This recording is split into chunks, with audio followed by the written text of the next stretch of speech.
everyone, and welcome back. We will now move into our final panel discussion of the day, transformation through technology.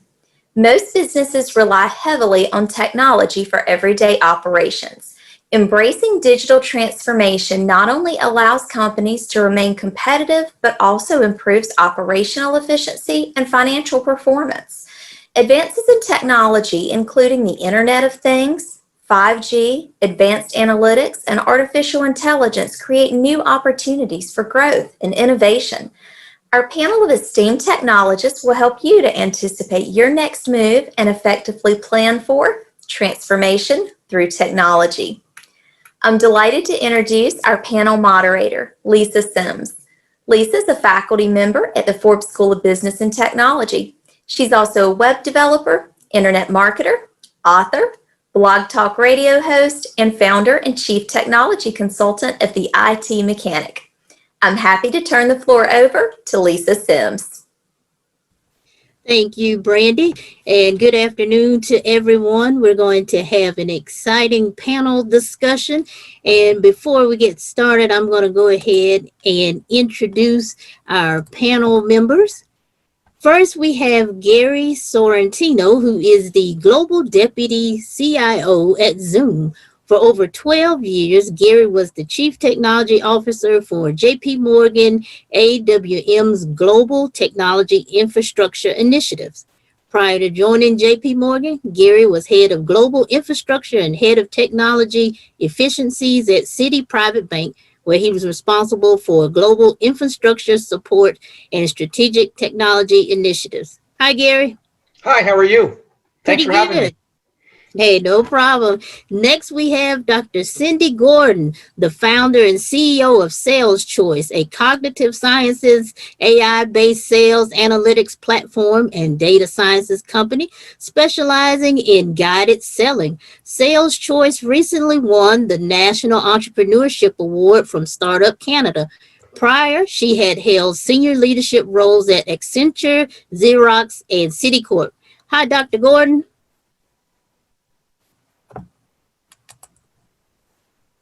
All right.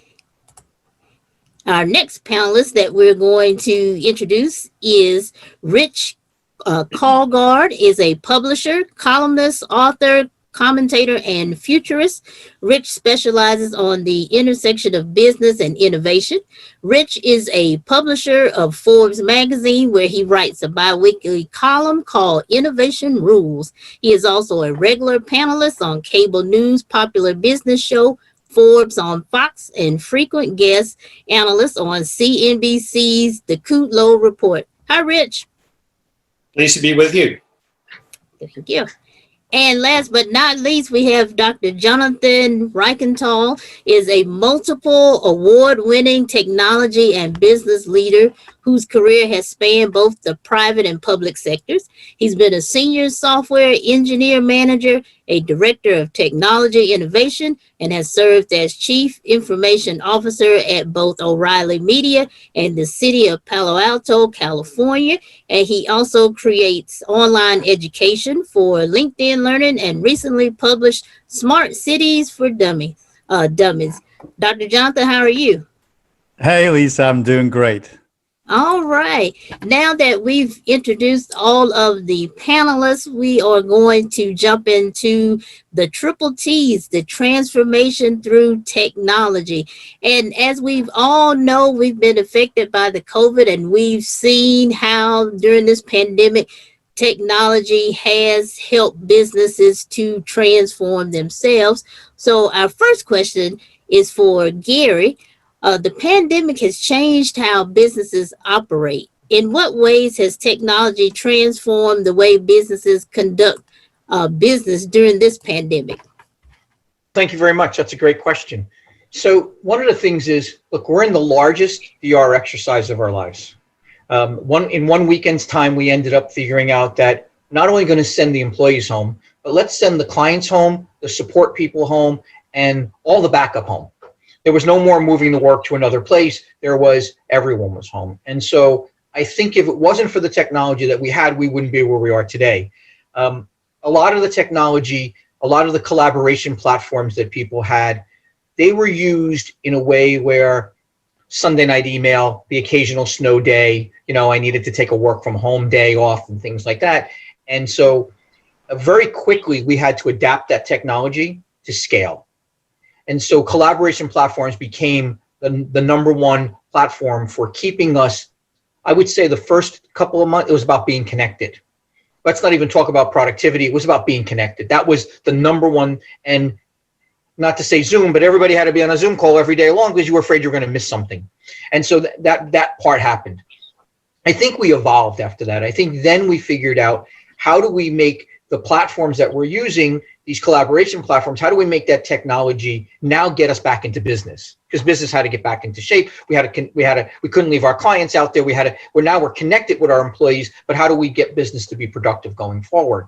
I think what changed after that is, in the first part of it, when I call that living at work, that's when your desk was the left side of the couch.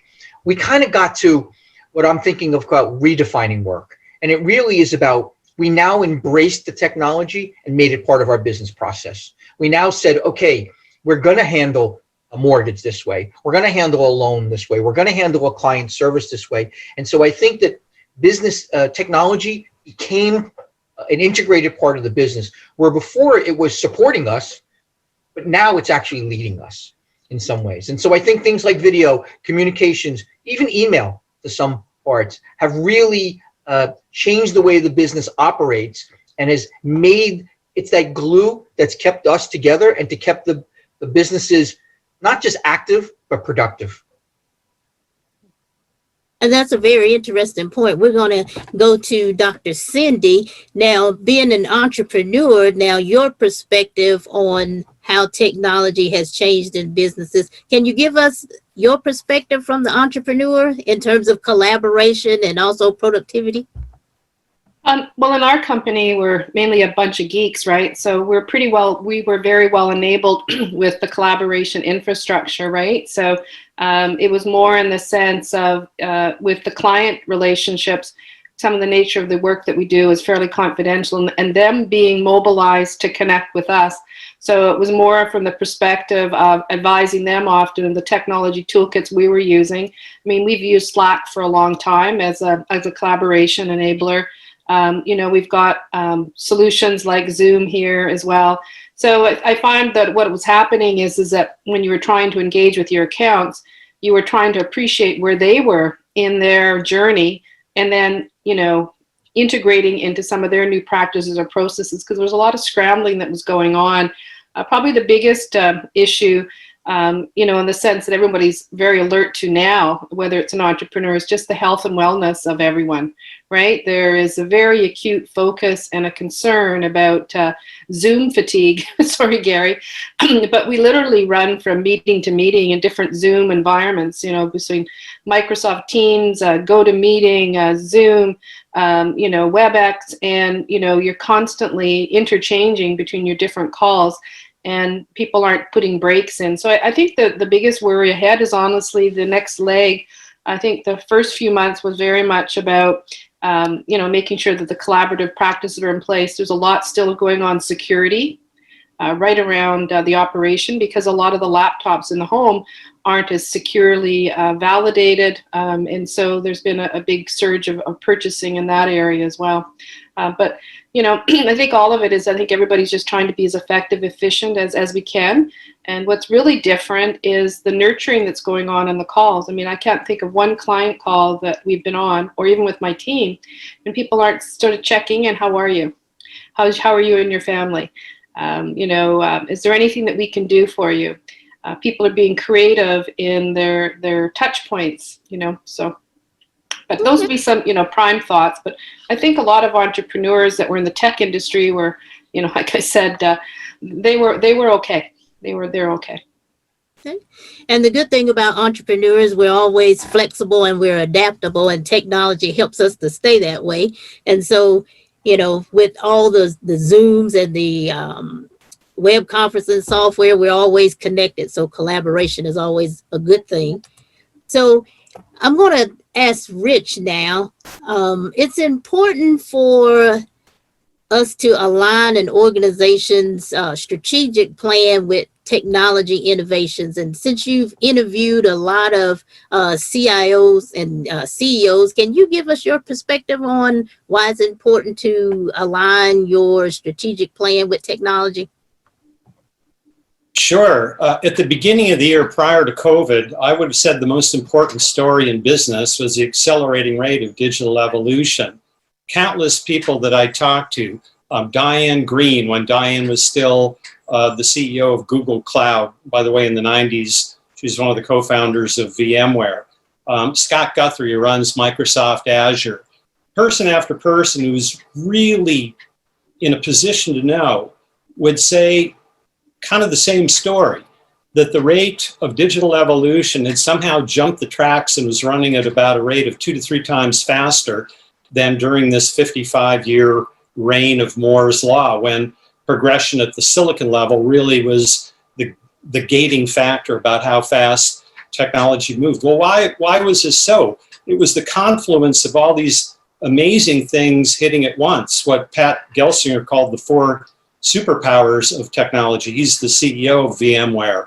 It's cloud, it's edge, it's 5G, it's artificial intelligence, and all of them hitting at once, creating this giant global supercomputing grid that can collect data, analyze data, and so on. So then came COVID.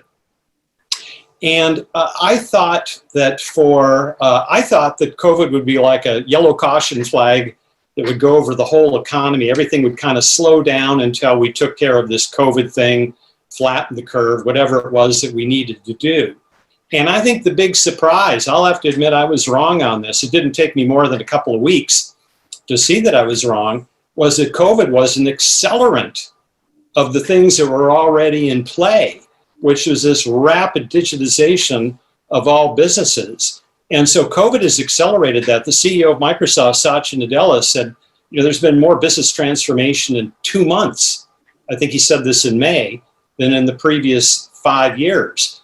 And that's the main story. So this whole digital transformation, insofar as it affects organizations, your original questions, well, it's like it's put every organization, whether a for-profit or a non-profit, it's put education, it's put everything that humans run into a giant centrifuge that is spinning faster and faster.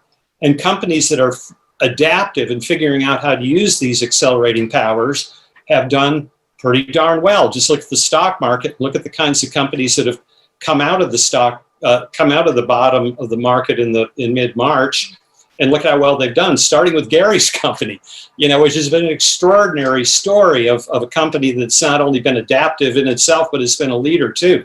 And so this is, we were a 2-speed economy going into this. Now we're a 2-speed economy where the difference between getting it and transforming your organization and not, it's become existential. I mean, you won't be around 5 years from now if you aren't taking the right steps now.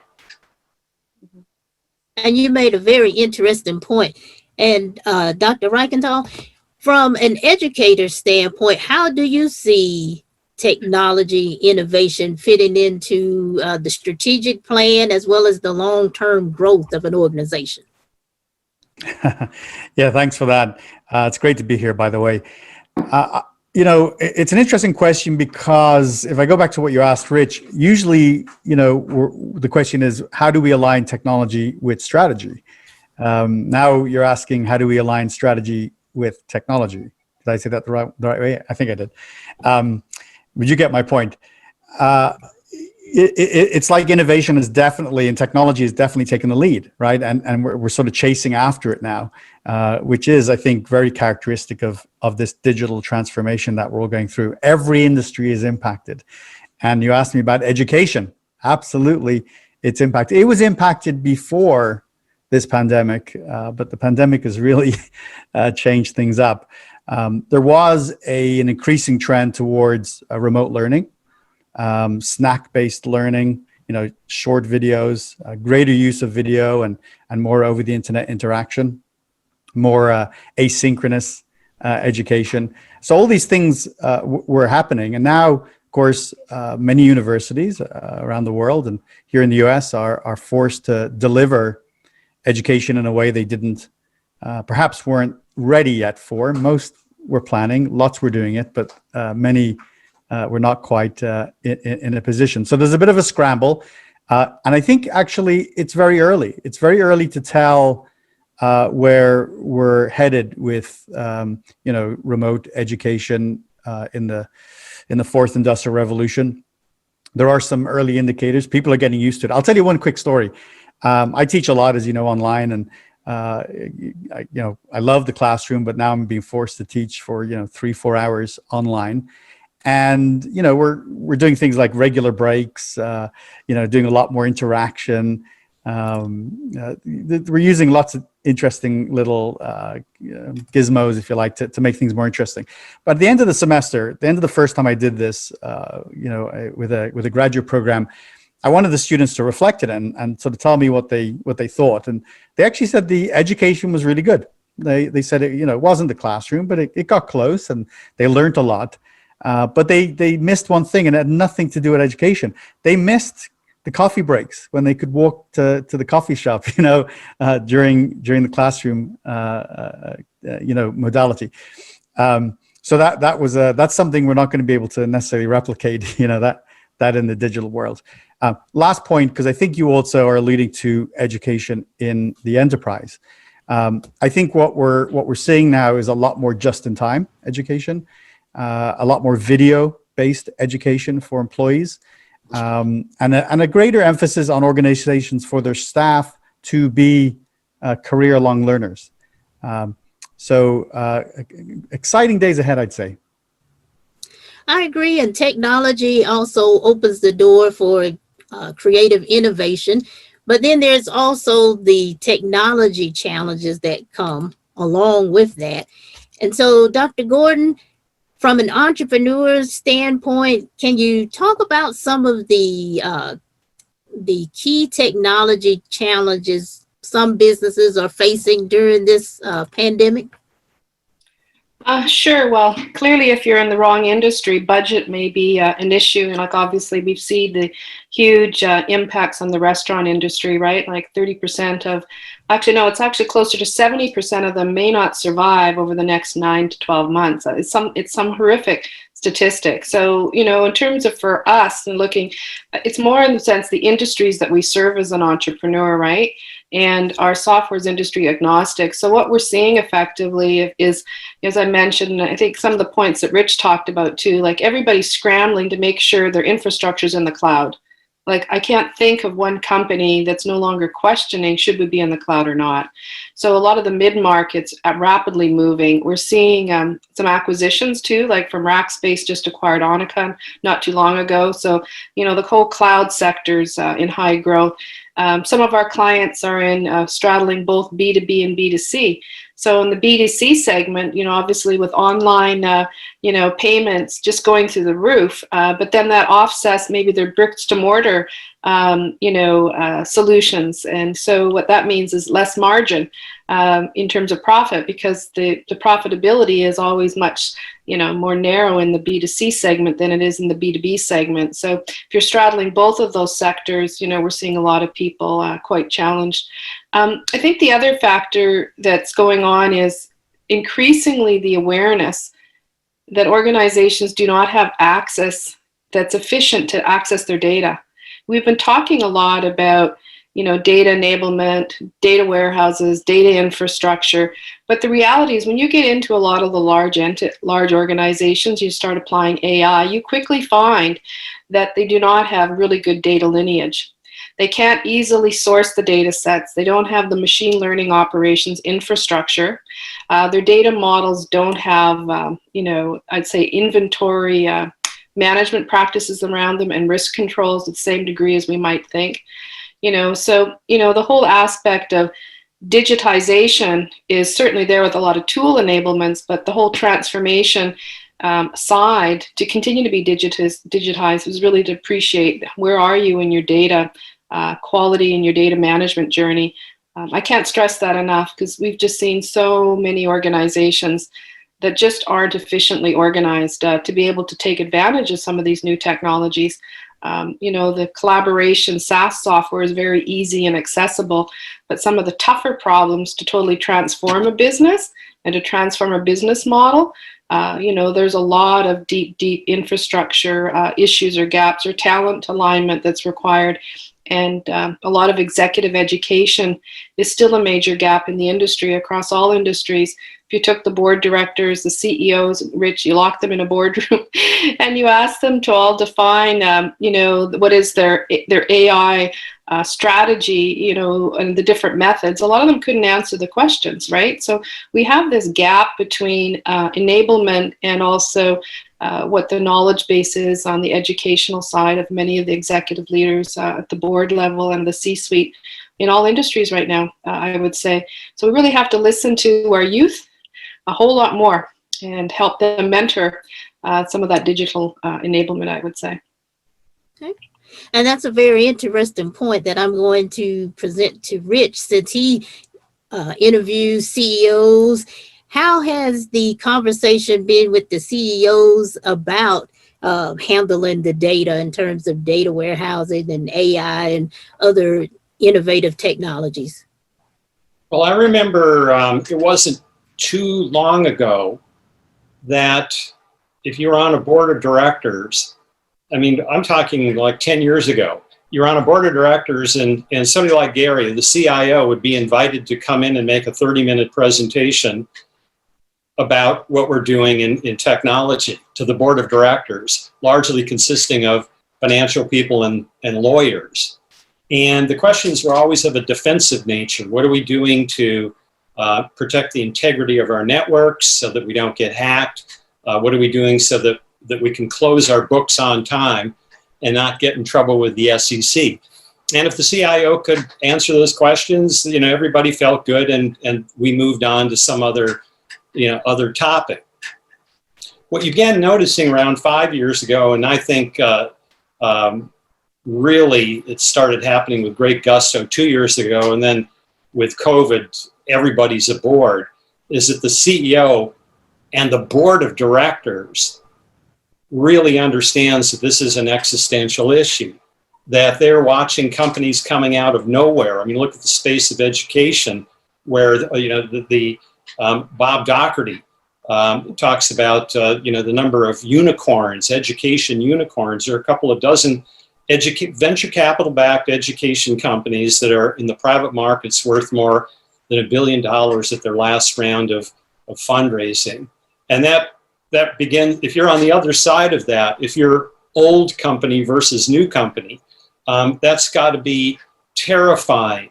The capital formation is really an asymmetric warfare game right now. If you're doing the right things, capital markets reward you, and if you're not doing the right things, capital markets will punish you.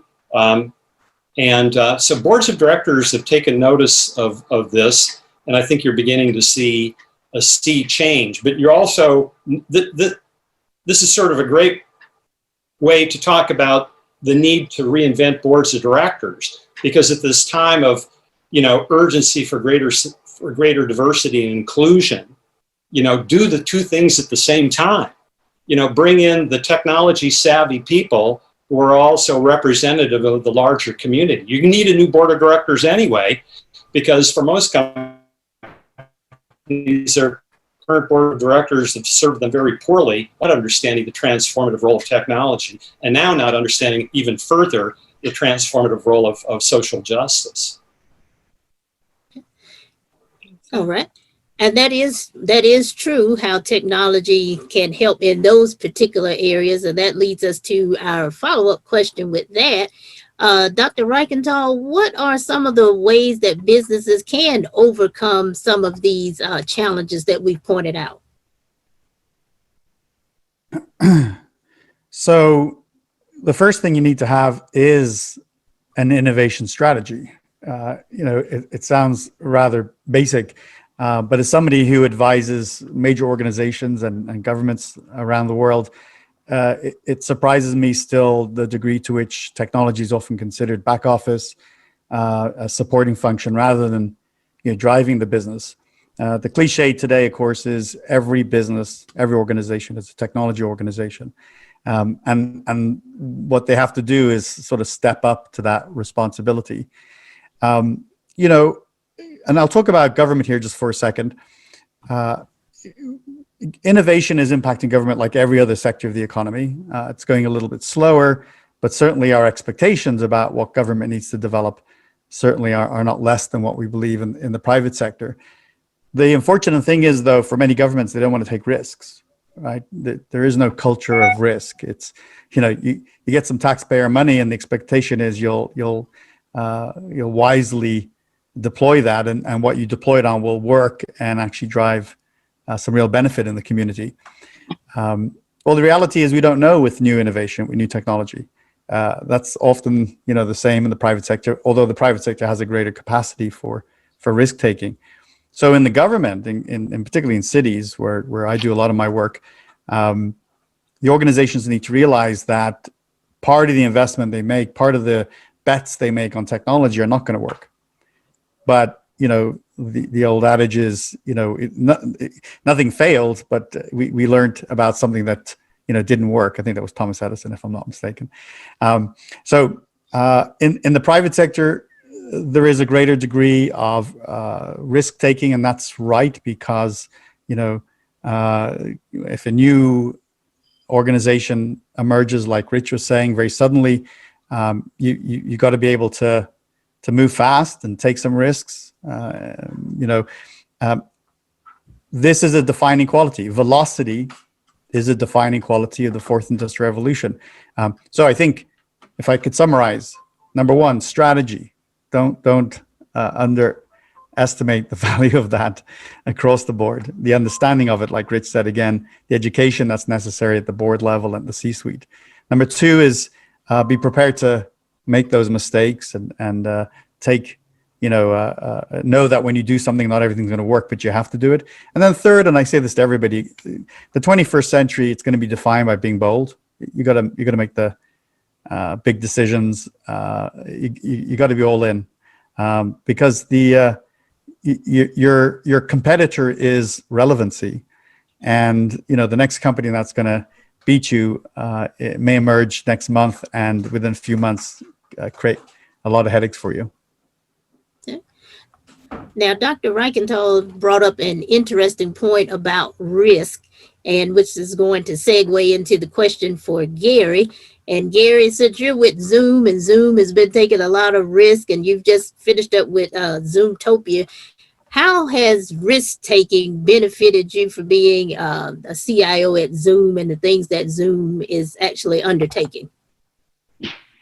So, interesting question. So I think bringing up Zoomtopia, I think Zoomtopia was a good turning point for us, because the world needs a different kind of software, needs different collaboration software. And so Zoomtopia gave us a platform to introduce things that were a little bit more forward thinking than normal.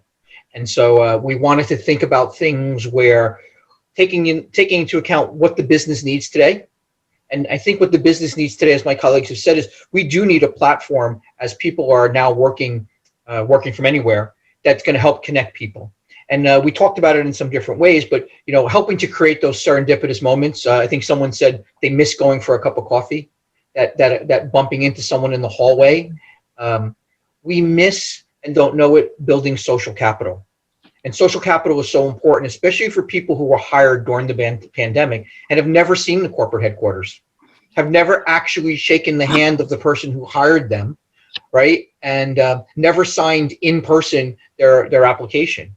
And so I think for us, it's about being out there, leading the way to say, okay, we're never going to replace being in person, okay? But we got to get as close as possible.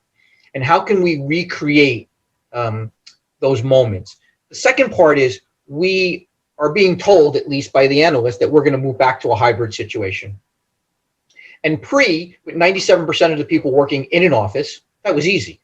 Send 100% of the people home, well, it wasn't easy, but it was doable. What happens when you have 20, 80, 20, 70, 30, 50, 50, or worse? You have 25% of the people that work every day in the office, 25% of the people that work every day at home, and 50% of the people that are hybrid. Means they spend part of the time at the office and part of the time, right? There's no more work from home. Now it's asking if I can, what do we call it, GTO? Go to office. And so how do we make sure that when we get back to that position, that everyone who's participating at work feels like an equal citizen? You know, I think about this one scenario, and you brought up Zoomtopia.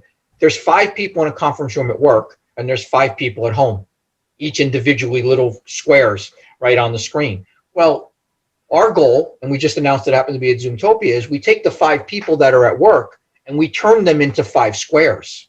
So now everybody that's home, everybody feels like they're on equal footing. Because remember, if you're the person who dialed into a conference call, you know, there's 8 people in a conference at work, and you're the one person that dialed in, and who didn't get a word in edgewise? And so how do we put people on even ground? So I think one of the I don't know if I want to call it a risk, but it is a risk, because what we are doing is we're trying to figure out what the future holds for work and how the new future workspace is going to be. And we're investing on what we think will help people recreate the moments that they need so that companies can go back to being not just active, but productive. And also, you can't force collaboration or innovation, but how do we put tools in people's hands that allows that to happen naturally like it did before? The office was designed to give people common resources and a place to do it. Well, now that place is basically not the same, but we still need the result. So I think a lot of what we're doing is looking forward and saying, how do we help replace that? And how do we align with going forward? And keeping our platform in a position where we can pivot, because we haven't seen the future of work. We just kind of have a glimpse of what it's going to be, but I think there's going to be more than one evolution going forward. Oh, I agree. And, I think we're just on the cusp of it. I think, there's going to be holograms and all that good stuff that's, coming down the pipe, which is kind of that holograms the other day. Yes. Which is kind of a segue into our next topic, which is technology trends. A lot of trends have emerged after, we've been in this COVID-19 pandemic for going on 7-8 months. And this particular question is going to go to Rich. In terms of the trends, what are some of the trends that you have noticed that businesses are actually have actually implemented due to COVID-19? Well, I would say I'll give you 2 trends. One was an idea given to me by Bill McDermott when I interviewed him. He's the CEO of ServiceNow, used to be the CEO of SAP, a really impressive, charismatic leader, and leads from the heart. As a result of COVID didn't slow down this digital acceleration, but it changed how companies are assessing technology. And the big 2- and 3-year project where you're really not going to see a return on investment for 2 or 3 years is over in the age of COVID. And because COVID has taught companies to ask for an ROI in a matter of months or weeks, not long months or years, I don't think they'll ever give that up. CFOs are never going to give up that kind of leverage with companies. And so if you're going to compete today in business, if you're a technology company or not, you really have to show a return on investment and sort of a shared outcome, where everybody wins faster than before. The second one is a little counterintuitive, but I have this theory that I've been testing with some CEOs, most recently Julie Sweet of Accenture. In fact, the interview just went up on Forbes leader. And that is, we are coming out of a period where the popular technology figure in business is somebody you could charitably call the jerk CEO. We could name names or not name names. But, a giant company in Cupertino was led by a very charismatic jerk who accomplished great things and would go down in history as one of the great innovators, but he treated people cruelly. And you saw it with Travis Kalanick at Uber. And finally, the board had enough of Travis Kalanick. You saw it criminally, possibly, with Elizabeth Holmes. You saw it with Adam Newman of WeWork. I think the jerk CEO is kind of on the wane anyway, because Glassdoor and other technology instruments of transparency were getting more people to talk about, I'm not going to work at this company because the CEO and the upper management they're all jerks. They treat people capriciously, cruelly, et cetera, et cetera. But now since COVID, if you're going to hold a corporate culture together, like, one of my favorite CEOs is Eric Yuan of Zoom. These people, if you're going to lead a company today and hold a corporate culture together and motivate people, it has to come from a moral, ethical conviction base.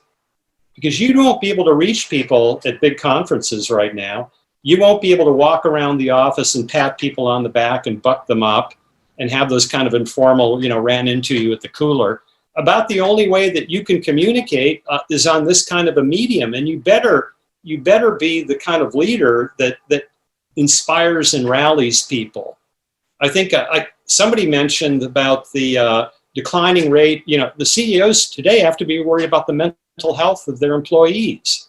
We know that 25 to 50% of adults in America, possibly in Canada too, but possibly the political situation in the US contributes to what I'm about to say. 25 to 50% of adults in America are suffering a low-grade depression. It's like a walking pneumonia.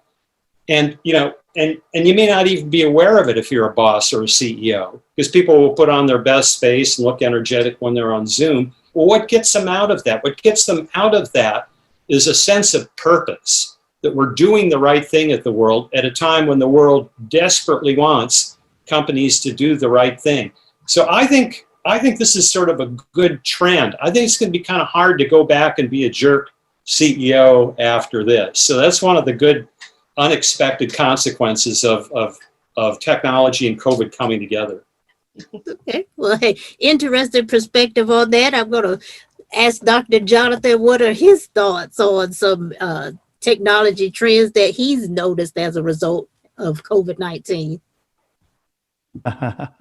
Well, that'll certainly be memorable, but it's a good one. We're in what many call it's I forget the guy's name from Steve Case refers to the third wave of the internet or the web right now. The first wave was just static web pages. Second wave was e-commerce. And now the third wave is Uber and the pet walking apps and Netflix and stuff. So the pervasive platforms that permeate every part of our lives. So when I think of something like Zoom, which I admire a lot and is obviously helping us, many of us, I would say we're in wave one. And so the question then becomes, what does wave two look like? And what does wave three look like? Because it won't be long before we look back at this and realize it looks like, really bad HTML, on a static website. The experiences we're going to have in sort of the wave three and wave four of digital interaction are going to be quite remarkable. And I think it'll happen fast. It'll happen fast because it has to. We have Zoom fatigue. This doesn't work for a lot of things. It needs to move to capture different aspects of the human experience, which it doesn't yet, and many of which I believe would have been discussion items at Zoomtopia and will continue to be at the video conferencing companies, across the world. So I do think we can look forward to some surprises and some much more immersion, and in fact, ways that we use this type of digital communication that is frankly, quite difficult to anticipate. The last quick point I just wanted to make, and it's a more broader point about innovation in general. Innovation is hard, and the question is, well, why is it hard? Well, part of the reason innovation is hard is because you have to build things for a world that doesn't yet exist, right? You're really building for tomorrow, not for yesterday or today. And I think that's why, first of all, it's hard. And the organizations that make, those bold investments and they see it pay off, well, fair play to them, because they made a big, they made a gamble, and maybe it wouldn't have paid off and they wouldn't have been celebrating. But also, as we kind of head towards the future, because of the fact that we have to build things and anticipate for a world that doesn't yet exist, we get surprised. We get really surprised. And, somebody who's been in the sort of technology innovation space for 30 years, deep in it, never mind the folks that just observe it, I can say this repeats over and over again. The thing that emerges out of a crisis like this pandemic will be the surprising thing, not the predictable thing. And my final quick thought on this is, I've always said, if I could anticipate this, I would be a great investor. We'd all make a fortune. You can't though; it's real hard. I agree. Now, I like what you said about building for tomorrow. And so I'm going to give each panelist a minute to kind of answer this question so we can leave some time for some questions. But if you could give me a bold prediction that you have regarding technology for the future. So we've got 1 minute. We're going to start with Dr. Gordon. Well, I think voice is the killer solution. And, Rich, you nailed it. The only way to motivate people is through our voice. So I do think that the voice and emotional intelligence is going to play out with AI in a pervasive way. If you look at the top applications in technology for investments, the lowest one on the totem pole was emotional intelligence out of the AI apps. And the top one was image classifications. We're going to see a huge shift to emotion intelligence and voice, and also the implications of man and machine interfaces. So cobots, you can already see the huge growth. And if there's a place to invest now, it's cobots, because man and machine are just fusing even more together. So yeah, the big bold one for me is voice and emotion. It's the only way to connect, whether it's man or machine. Okay. All right. Gary, what's your one bold prediction for the future? Well, I'm going to agree with voice, but I have to add is. video, right? There's just no way I can get away from that, right? But I do think that the one bold prediction for technology and remote work would be this. Look, we're going to need technology to catch up with trying to figure out how to recreate some of those human-to-human moments, right? There's just no way around it, right?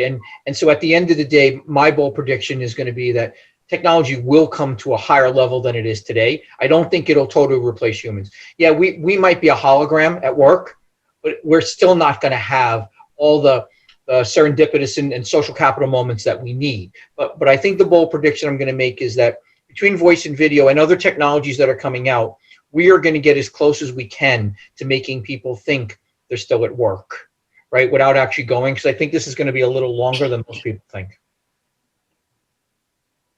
Okay. Interesting perspective. We're going to go to Rich. Rich, what's your bold prediction in terms of technology going forward? You want a provocative one or a safer one? Knock my socks off. Provocative. Yeah. I think the most strategically important company in the world right now is Taiwan Semiconductor.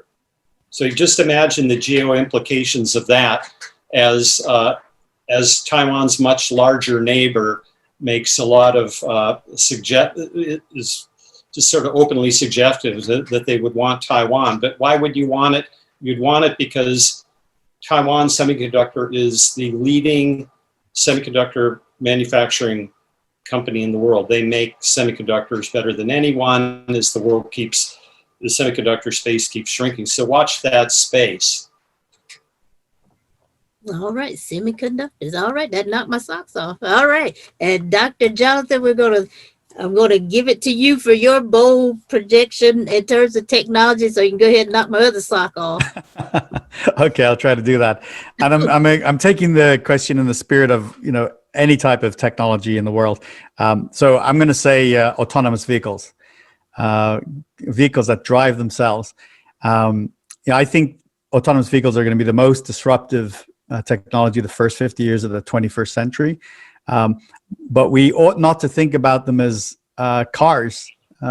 We ought to think of self-driving vehicles like when the smartphone came out, we didn't anticipate the apps economy. And so when, cars drive themselves, and I'm talking about, fully autonomous, no pedals, no steering wheel, nothing. What will be the apps economy for autonomous vehicles? And my final, and maybe this will blow your socks off, is it will be illegal for humans to drive cars in a few decades, and it'll happen faster than you think. Just the same way as you can't ride a horse apparently down an interstate today in America, you won't be able to drive a car. Now that's interesting. So, the Tesla, I saw it was maybe some years ago where a car was driving down the interstate and the person was asleep and another driver saw it and that kind of freaked him out. I think that freaked me out too. So you're on to something. So that would knock my socks off. So we're going to go ahead and open it up for questions. We want to make sure we allow some time for some questions from attendees. Brandy, do you have any questions? I don't see any questions in the chat or in the Q&A. Lisa, we actually have a couple of good questions posted through the Whova app. All right. One of our participants has asked specifically, which technologies do you think will be the most transformational specifically for the healthcare industry? All right. Who wants to tackle that? Well, I think first and foremost is the healthcare sector is using AI to solve COVID, and all the data scientists around the world coming together. There's nothing more important than finding how to kill this virus faster than we are. The global economies have to come together, and they are sharing the data. Obviously, different groups are moving at different paces, but to me, that's the killer app, is being able to predict, the next, maybe the virus after COVID. We can't be in a situation like this. It's been such an embarrassment in terms of our economic policies, our regulatory environments, our governments all cooperating. There was lots of best practices. So yeah, I think for me, it's all about how AI can apply solving, predicting viruses and getting the information out on the best odds and the best science to solve this, right? Okay. All right. Gary, would you like to chime in on this one? No, I thought that was a great answer. I was just agreeing with her. I think that was a great answer. I think that AI is going to be one of the ways that we're going to have to do this, and solving for the COVID is our number one priority and beyond. Okay. All right. I'll give you. Okay. Go ahead, Jonathan. Thank you. Yeah, I'll give you my couple of thoughts. I've done a lot of research in this area. I mean, one of the things about sort of an expanding developed world is, even if we build hundreds of medical schools and try to push as many people through the medical system, we will never have enough doctors and nurses to serve our planet. Today, it's woefully underserved, as you know. In America, we're quite fortunate, but there are many, many countries in the world where there are not many, many doctors and specialists. So we cannot scale doctors and nurses. There's no physical way to scale it, or any of the healthcare professionals. We have to do it with technology. So the big transformation is, how do you extend high quality healthcare to every human everywhere in the world? And I think we're going to see some really good progress in that area in the years ahead. Okay. Rich, did you have anything you wanted to add to that, or? I can't top that. Those are such excellent answers, and we have a couple of really great AI thinkers here. So. Okay. All right. And our next question. Did we have another question, Brandy? We do. We have one more question. Okay. Another participant specifically asked about advanced analytics, and are they becoming too advanced to the point that they're potentially invading the consumer's privacy? And how is that issue going to be addressed in the future? All right. Dr. Jonathan, you want to tackle that one? It's a huge question. Just briefly, certainly worth watching The Great Hack. You may not agree with it, or you may agree with it. Doesn't matter. The information is kind of interesting. Check that movie out on Netflix. I think what we have a problem with right now is the degree to which most of us underestimate how much data there is about us. And while you think you know about yourself, when an AI has 5,000 data points about you, it can better determine and predict what you're going to do tomorrow, or what's going to happen in your life, than you can in your own mind. And so this train has left the station. This is an area that we have to better understand and process the implications. The privacy issues are enormous. We again underestimate where we are right now and where we're headed. And we don't see the sufficient attention on regulation or policy around this. I'm not talking about going extreme on it, because you can, but there needs to be some safety net to protect children and all sorts of people. So yeah, I would say that I'm confirming the question, as in we've unleashed something here that we don't quite appreciate the implications of yet, and we have to, because the consequences are dire. Can I do a build on the discussion? There's actually quite a bit of global alignment going on with the European Economic Union, the Canadian, privacy and regulatory environments, the US. There's actually a lot of progressive policies on how to monitor and improve. The IEEE will be releasing next year a set of audit standards in this entire area. You're going to see more information in terms of the financial sector. So all the policy makers and all the audit firms are all building very progressive practices on how to evolve the frameworks. So, expect next year a lot more, I would call it, could potentially slow down the whole AI movement. Obviously, the cat's out of the bag, but I can assure you from everything that I've been talking to, everybody's going to be pulling back very detailed regulatory compliance, just like's happened with every other innovation, right? But the policies are coming, and they're all working together. No nation is working alone on this. The only one may be China. Although there's people participating, I think we all know the risks there in terms of, following some of those policies or signing off on some of the OECD principles in terms of privacy.